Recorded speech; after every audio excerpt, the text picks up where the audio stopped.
Hello बच्चों, welcome back to my channel. कैसे हैं आप सब लोग। बिहार में जो जूनियर अकाउंट क्लर्क की वैकेंसी आई है उसकी एग्जाम डेट तो आ गई है। आप सभी लोगों ने देख लिया होगा। अगर किसी बच्चे ने नहीं देखा है तो मैंने वीडियो अपलोड करी थी। साथ ही कौन कौन सी चीजें इंपॉर्टेंट है, कौन से डॉक्यूमेंट आपके पास होने चाहिए, वो सारी चीजें मैंने वहाँ पर मेंशन करी हैं। तो जरूर से वीडियो को देख लीजिएगा।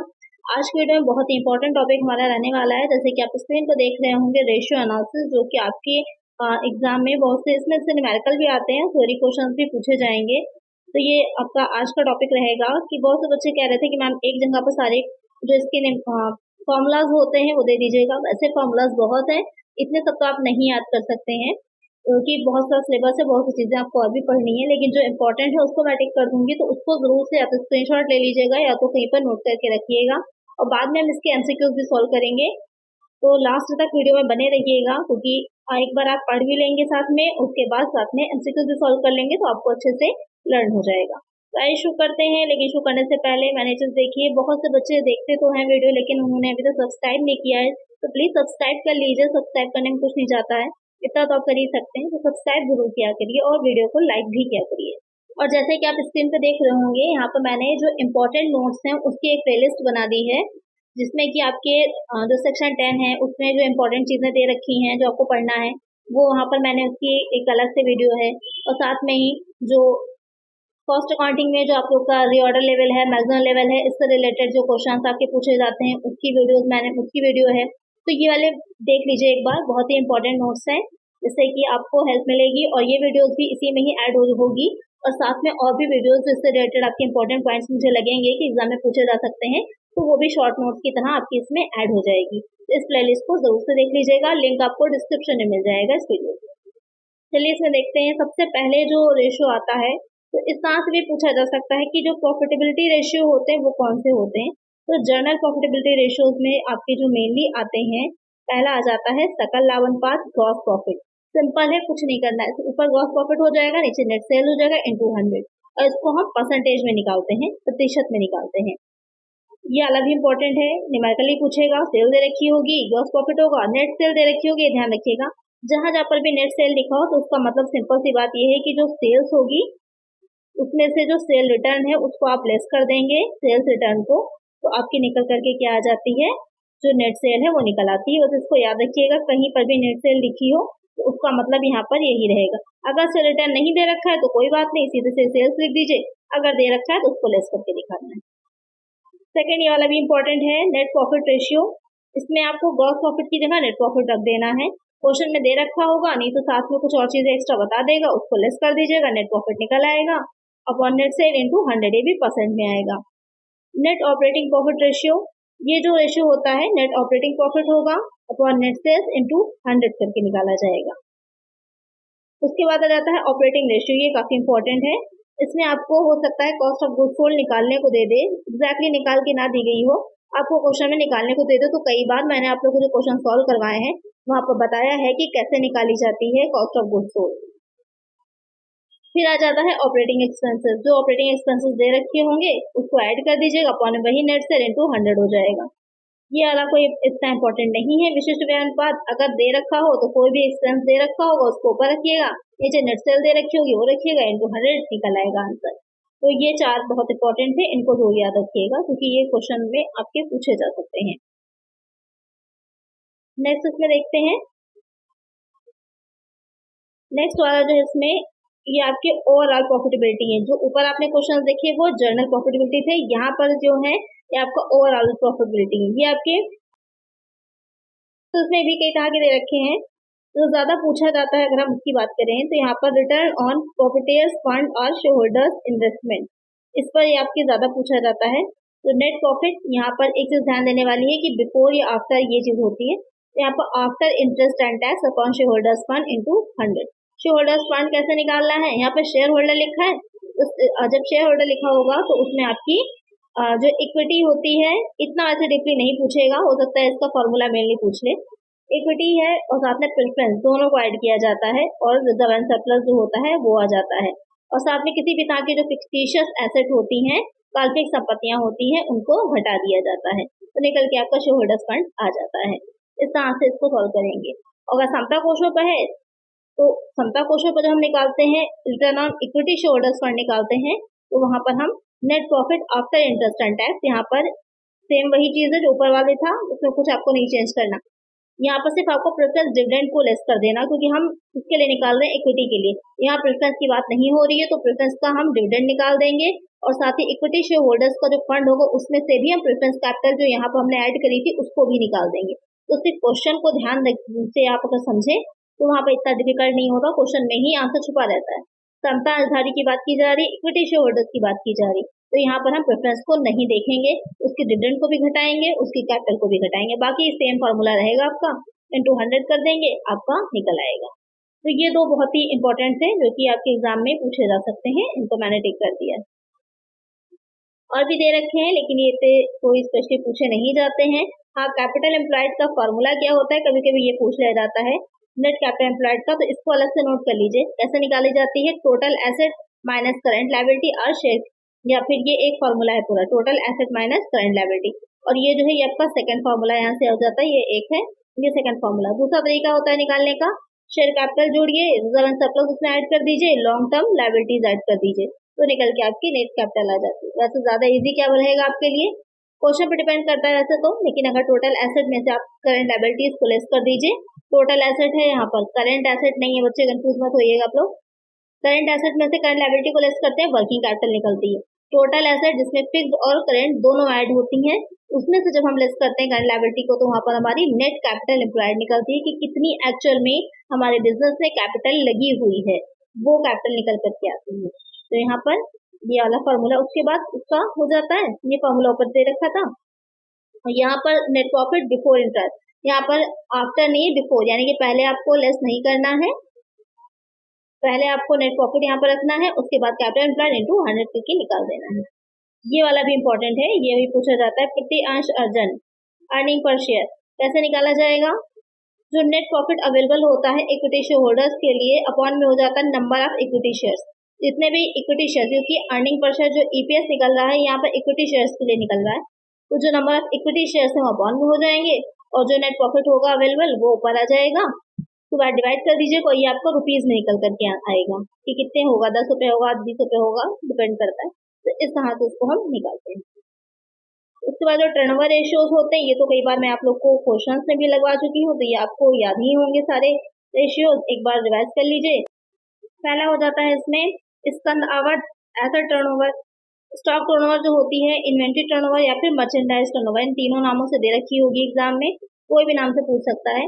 उसको कैसे निकालते हैं, कॉस्ट ऑफ गुड्स सोल्ड निकालिए, जो एवरेज स्टॉक होगा, एवरेज स्टॉक कैसे निकलता है, एवरेज स्टॉक निकालने का फॉर्मूला होता है opening stock plus closing stock upon 2 हो जाता है, निकल करके आपका क्या आ जाएगा, एवरेज स्टॉक निकल आएगा या फिर एवरेज इन्वेंट्री निकल आएगा।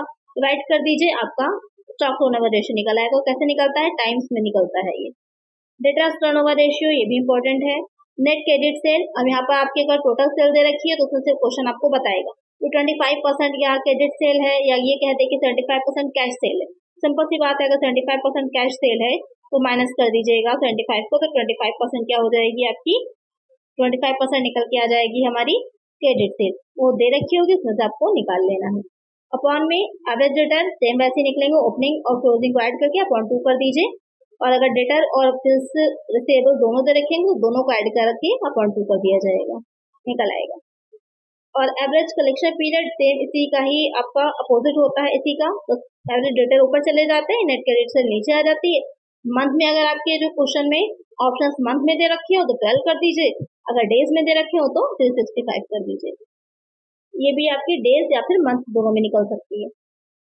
क्रेडिटर्स टर्नओवर रेशियो में क्या होता है, जैसे यहाँ पर क्रेडिट सेल होते हैं, यहाँ पर आपको क्रेडिट परचेस कर देना है, सेम यहाँ पर डेटर्स होते हैं, यहाँ पर आपको एवरेज क्रेडिटर्स कर देने हैं, और ये भी आपका टाइम में निकलेगा।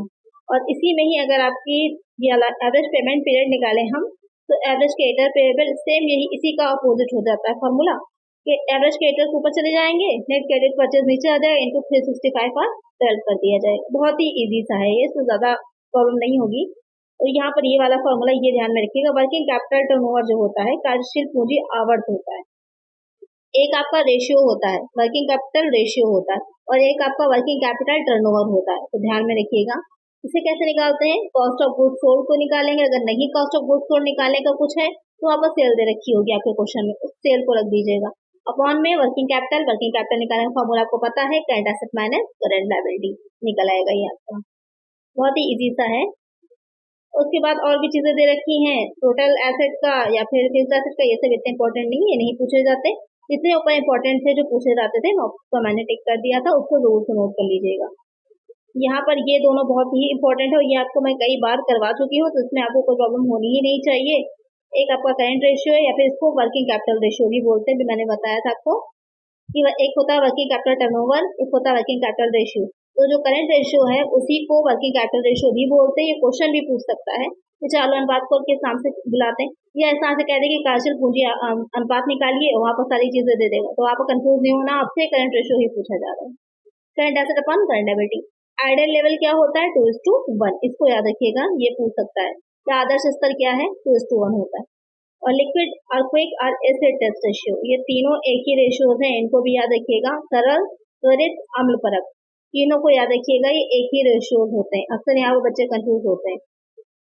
तो liquid acid upon current liability, liquid acid कैसे निकलती है, कई बार मैं आप लोग को बता चुकी हूँ। जब हम करंट एसिड में से लेस कर देते हैं, तो करंट एसेट होती है उसमें से हम स्टॉक को लेस कर देंगे और प्रीपेड जो एक्सपेंसेस होते हैं उनको लेस कर देते हैं, तो निकल के हमारी लिक्विड एसेट आ जाती है। तो इसका स्तर क्या होता है, 1:1 होता है। कभी कभी क्या होता है, कुछ लोग करंट लायबिलिटी जहाँ लिक्विड लायबिलिटी भी यूज करते हैं, वो डिपेंड करेगा क्वेश्चन आपसे क्या कह रहा है, वैसे इतना डीपली नहीं जाएगा। हाँ, इन दोनों से न्यूमेरिकल भी आ सकता है। अभी आगे क्वेश्चन जब हम सॉल्व करेंगे तो वहां पर मैं आप लोग को उसको भी बताऊंगी। चलिए नेक्स्ट इसमें है, नेक्स्ट है यहाँ पर एब्सोल्यूट लिक्विड रेशियो। ये इतना नहीं पूछा जाता है, लेकिन एक बार फॉर्मूला देख लीजिए। Absolute liquid acid upon liquid liability. Liquid liability भी मैंने बता दिया आपको। एब्सोल्यूट लिक्विड एसिड में सिर्फ कैश को लिया जाता है, कैश इन हैंड को, और साथ में कैश एट बैंक, जो बैंक में आपका कैश है या फिर जो आपके बैंक में कैश होता है, या फिर मार्केटेबल सिक्योरिटीज अगर दे रखी तो उसको ऐड कर लीजिए। बस इतनी चीजों को एसेट में हम ऐड करते हैं और लिक्विड लायबिलिटीज हो जाती है। उसको फॉर्मूला निकाल, इसका आदर्श स्तर है 0.5:1। तो जो जो इम्पोर्टेंट इसमें मैं डबल टिक कर रही हूँ उनको नोट कर लीजिएगा, उनको याद कर लीजिएगा, वो आपके एग्जाम में पूछने के ज्यादा चांसेस हैं। फिर इसके अलावा और भी बहुत से दे रखे हैं जिसमें भी आपके ये सारे इंपॉर्टेंट नहीं है, जो इम्पोर्टेंट है उसको टिक मैं कर देती हूँ। सॉल्वेंसी रेशियो पूछा जा सकता है, इसका फॉर्मूला पूछ सकता है निकालने का, कैसे निकलता है, total asset upon total outside liability, ये फॉर्मूला होता है इसका, ये नोट कर लीजिएगा। डेब्ट इक्विटी भी पूछ सकता है, आउटसाइडर्स फंड या फिर अपॉन शेयर होल्डर्स फंड, ये एक हो गया। या फिर इस तरह से भी लिखा आ सकता है कि लॉन्ग टर्म डेब्ट अपॉन शेयर होल्डर्स फंड, ये आपको पूछ सकता है, ये वाला फॉर्मूला ही। इन दोनों फॉर्मूलाज को नोट कर लीजिएगा अलग से, इंपॉर्टेंट है ये वाला आपका। और ये कैपिटल गियरिंग रेशियो, पूंजी धनतीकरण अनुपात, क्योंकि ये तीनों अनुपात जो है आपके फाइनेंशियल मैनेजमेंट में भी आते हैं, तो पूछ सकता है क्योंकि इंपॉर्टेंट है। तो equity share capital plus reserve surplus हो जाएगा ऊपर, और अपॉन में आ जाएगा preference share capital plus fixed interest bearing finance. अब फिक्स्ड इंटरेस्ट बेयरिंग फाइनेंस कौन सी होती है, जैसे कि आपने लोन लिया, आपको पता है कि उस पर 12% है, 10% आपको देना ही देना है, फिक्स हो गया। प्रेफरेंस कैपिटल होती है, उस पर आपको पता है कितने % आपको देना ही देना है, वो चीजें आपकी प्रेफरेंस शेयर कैपिटल तो लिख ही दिया उन्होंने अलग से।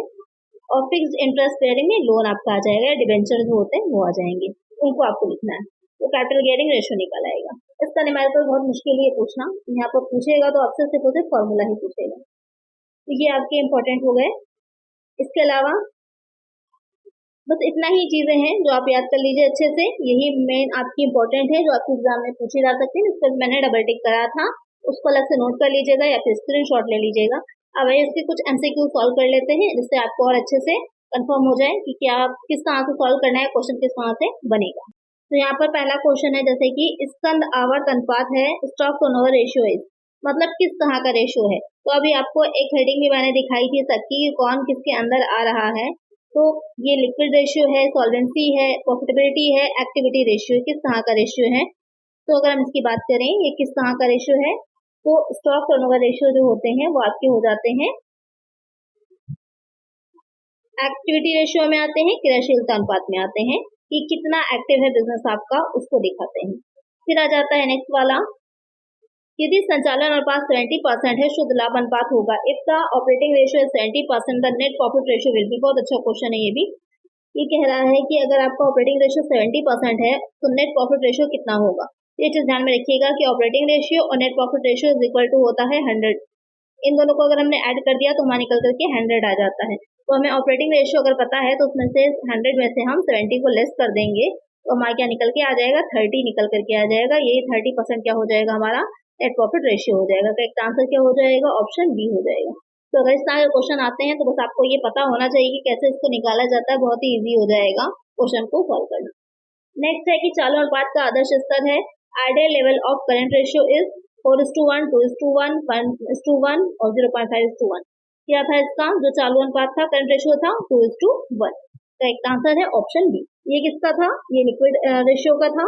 ये किसका था, जो अब्सोल्यूट लिक्विड रेशियो था उसका था फॉर्मूला। मेन मतलब आइडियल रेशियो क्या होना चाहिए वो। तो ये तीनों ही अब आपको अच्छे से याद हो गए होंगे। चलिए नेक्स्ट क्वेश्चन है। नेक्स्ट है तरल या त्वरित संपत्ति लिक्विड और क्विक एसेट कौन सी होंगी, यानी कि क्या कैसे निकाली जाती हैं। तो current asset minus prepaid expenses, current asset minus stock minus prepaid, current asset plus stock minus prepaid, current asset minus stock plus prepaid expenses. बहुत ही सिंपल सा इजी सा है ये वाला क्वेश्चन। इसमें क्या कह रहा है कि तरल या त्वरित संपत्ति, कई बार मैं आप लोगों को बता चुकी हूँ इसको कैसे निकाला जाता है। जब हम करंट एसेट में से क्या लेस कर देते हैं, जो हमारा स्टॉक होता है और प्रीपेड एक्सपेंस होता है उसको लेस कर देते हैं, तो हमारा निकल करके क्या आ जाता है, जो लिक्विड एसेट है वो निकल करके आ जाती है। तो करेक्ट आंसर यहाँ पर क्या हो जाएगा, ऑप्शन डी हो जाएगा। यहाँ पर ब्रैकेट भी लगा हो सकता है कहाँ से। चलिए नेक्स्ट क्वेश्चन है। आवर्त अनुपात प्रबंध को सहायता करते हैं। Turnover ratio helps the management इन संसाधनों के प्रबंध में, मैनेजिंग द रिसोर्सेज, कार्य निष्पादन का मूल्यांकन करने में, इवेल्युएटिंग द परफॉर्मेंस, वित्त का नियोजन करने में, प्लानिंग द फाइनेंस, उपयुक्त सभी ऑल द अबव। क्वेश्चन क्या कह रहा है, जो टर्नओवर रेशियो होते हैं वो मैनेजमेंट को किस चीज में हेल्पफुल होते हैं।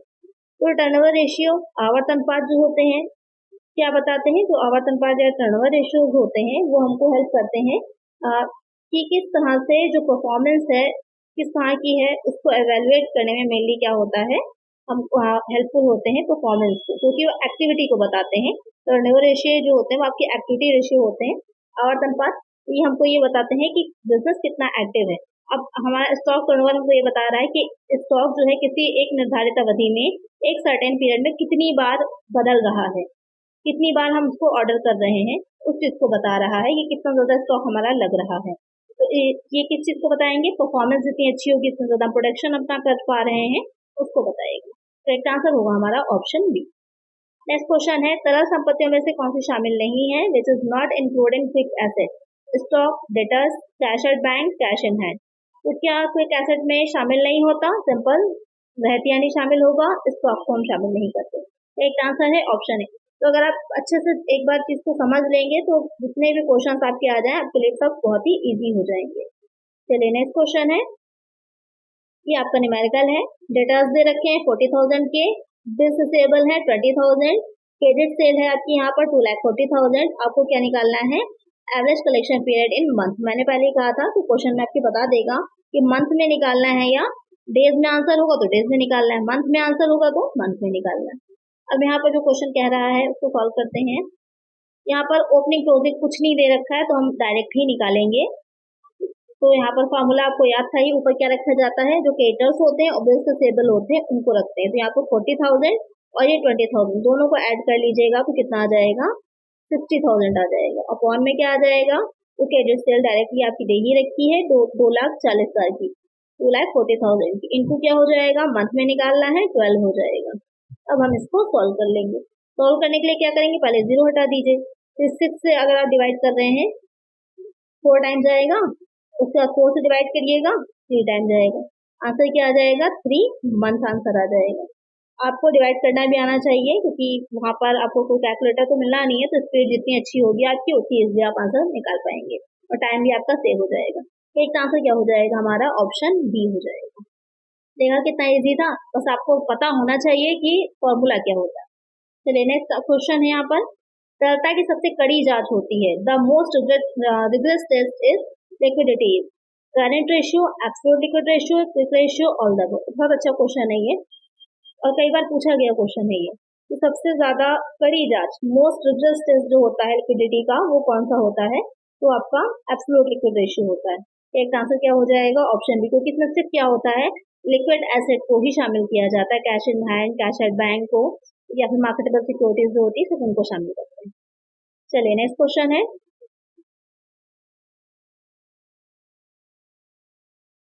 अनुपात जितना ही ऊंचा होता है उतना ही अनुकूल होता है, ये लागू नहीं होता। Higher the ratio the most favourable it is, this doesn't apply to net profit ratio, stock turnover, operating ratio, none of that. यानी कहने का मतलब ये कि जितना ज्यादा हाई होगा रेशियो हमारा वो उतना ही हमारे लिए अच्छा होगा बिजनेस के लिए। ये बात किस चीज पर लागू नहीं होती, अप्लाई नहीं होती। तो नेट प्रॉफिट पर भी होती है, जितना ज्यादा भी परसेंटेज आपकी होगी अच्छी तो उतना ही ज्यादा आपका प्रॉफिट हो रहा है। स्टॉक टर्नओवर पर भी लागू होती है, लेकिन जो ऑपरेटिंग रेशियो होता है संचालन अनुपात ये उस पर लागू नहीं होती। करेक्ट आंसर है ऑप्शन सी। एक चीज ध्यान में रखिएगा, जो रेशियो एनालिसिस है तो नहीं उससे सिर्फ आपका न्यूमेरिकल पूछा जाए, इस तरह के क्वेश्चन ही पूछे जाएंगे, इसीलिए मैंने इसको इंक्लूड किया है जिससे कि आपकी प्रैक्टिस दोनों ही तरह से हो जाए। ऐसा नहीं कि सिर्फ आप न्यूमेरिकल की प्रैक्टिस करके चले जाओ वहाँ न्यूमेरिकल नहीं आए, क्योंकि पेपर में तो कुछ भी हो सकता है ना। तो इसलिए दोनों तरह से तैयार रहिए कि अगर नहीं भी आता है तो भी वहाँ पर आपको प्रॉब्लम नहीं होगी। देनदारों का संग्रह, कलेक्शन ऑफ डेटर्स, इससे क्या होगा, increase current ratio, decrease current ratio, has no effect on the current ratio, all that. कह रहा है कि अगर डेटर्स का कलेक्शन होता है, डेटर्स क्या है, करंट एसेट होते हैं हमारी, तो अगर डेटर्स का कलेक्शन हो रहा है तो डेटर्स में कलेक्शन का क्या मतलब है, आपने सेल करी थी तो सेल करी थी तो उसका पैसे आपको नहीं मिले तो आपके डेटर्स हो गए, क्योंकि वो सेल क्या थी, क्रेडिट सेल थी, तो डेटर्स बन गया आपको। अब आपको उन डेटर्स से रिसीव हुआ, अब रिसीव होकर कहाँ गया, अगर आपके डेटर के जो डेटर्स हैं इसके 10,000 है इनके पास, अब आपको वो 10,000 क्या हुए, रिसीव हुए, रिसीव होकर कहाँ जाएंगे, कैश में तो जाएंगे, 10,000 ही आपके, तो क्या होगा, इससे कोई भी इफेक्ट नहीं पड़ेगा, यहाँ से लेस हुआ यहाँ जाके ऐड हो गया, ओवरऑल कोई भी इफेक्ट जो करंट एसेट उस पर नहीं पड़ने वाला, तो चालू अनुपात को कोई प्रभाव नहीं पड़ता, has no effect on the current ratio. चलिए नेक्स्ट क्वेश्चन है, ब्याज एवं कर के पश्चात लाभ का प्रयोग डैश पे प्रत्यय की गणना में किया जाता है। Profit after interest and tax is used in calculating return on total asset, capital employed, share holders fund, all that. अभी मैंने आप लोग को बताया है ये कि आफ्टर है, कुछ में बिफोर का यूज करते हैं, कुछ में आफ्टर का करते हैं। तो profit after interest and tax जो होता है वो किस चीज को कैलकुलेट करने के लिए हम यूज करते हैं, वो आपको हो जाता है शेयर होल्डर्स फंड। तो एक आंसर क्या हो जाएगा, ऑप्शन सी हो जाएगा।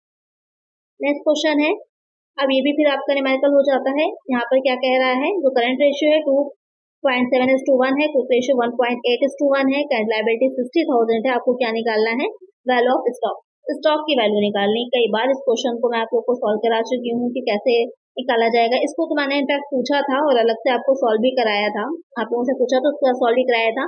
ये प्रैक्टिस सेट सेकंड में शायद मैंने आप लोग को सॉल्व कराया था, ये सेकंड या थर्ड में मैंने आप लोग को सॉल्व कराया है ये। तो अगर आपने देखा होगा तो आपको पता होगा, तो जल्दी से इसका आंसर मुझे कमेंट कर दीजिए कि कैसे इसको निकाला था मैंने, इसका करेक्ट आंसर क्या है। चलिए नेक्स्ट क्वेश्चन है, संचालन अनुपात, ऑपरेटिंग रेशियो इज, लाभदायकता अनुपात, प्रॉफिटेबिलिटी रेशियो, क्रयशीलता अनुपात, एक्टिविटी रेशियो, शोधन क्षमता अनुपात, सॉल्वेंसी रेशियो, इनमें से कोई नहीं, नन ऑफ दीज।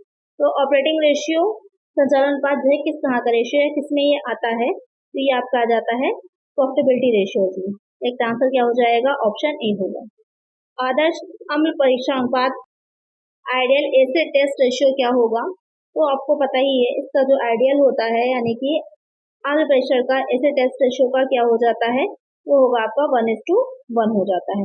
एब्सोल्यूट का होता है 0.5:1, ये ध्यान में रखिएगा, दोनों कंफ्यूज ना होइएगा।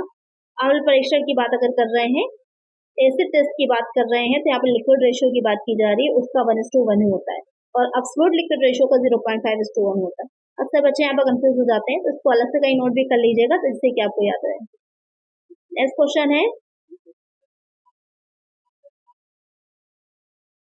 सामान्यतया किस अनुपात की गणना प्रतिशत में की जाती है, commonly which ratio is calculated in percentage, profitability, activity, financial position, या फिर नन ऑफ दैट। किसको हम परसेंटेज में निकालते हैं, बहुत ही इजी सा क्वेश्चन है, किसको निकालते हैं, प्रॉफिटेबिलिटी रेशियोज जो थे उनको परसेंटेज में निकाला जाता था। एक्टिविटी रेशियो जो थे वो टाइम्स में निकलते हैं। सारे रेशियो के आगे मैंने ये भी आपको बताया था कि किसमें निकलेंगे, यानी किसमें आपको इंटू 100 करना है, किसमें नहीं करना। एग्जाम टाइम में कंफ्यूजन बहुत बड़ी हो जाती है कि कहाँ पर हमें करना है कहाँ नहीं करना है, तो प्रॉफिटेबिलिटी रेशियो से। एक आंसर क्या हो जाएगा हमारा, ऑप्शन ए हो जाएगा। तो आज की वीडियो में बहुत ही इंपॉर्टेंट अच्छे क्वेश्चन थे जो मैंने आप लोग को सॉल्व कराए हैं। आई होप आप लोग को वीडियो अच्छी लगी होगी और साथ में रेशियो एनालिसिस चैप्टर अच्छे से समझ में आ गया होगा पूरा कि कौन कौन से इंपॉर्टेंट रेशियोज हैं जो आपको एग्जाम पूछे जा सकते हैं, उससे किस तरह के क्वेश्चंस बनेंगे, थ्योरी भी और न्यूमेरिकल भी। तो आई होप आपको वीडियो अच्छी लगी होगी। इसके अलावा जो कॉस्ट अकाउंटिंग की सीरीज है उसमें भी एक और वीडियो आएगी अभी, तो वीडियो को जरूर से देखिएगा। लेकिन चैनल को इसके लिए जरूर से सब्सक्राइब कर लीजिए। जिन बच्चे वीडियो देखते हैं लेकिन सब्सक्राइब नहीं करते, जरूर से सब्सक्राइब कर लीजिए और वीडियो को लाइक भी करिएगा। चलिए मिलते हैं नेक्स्ट वीडियो में। Thank you.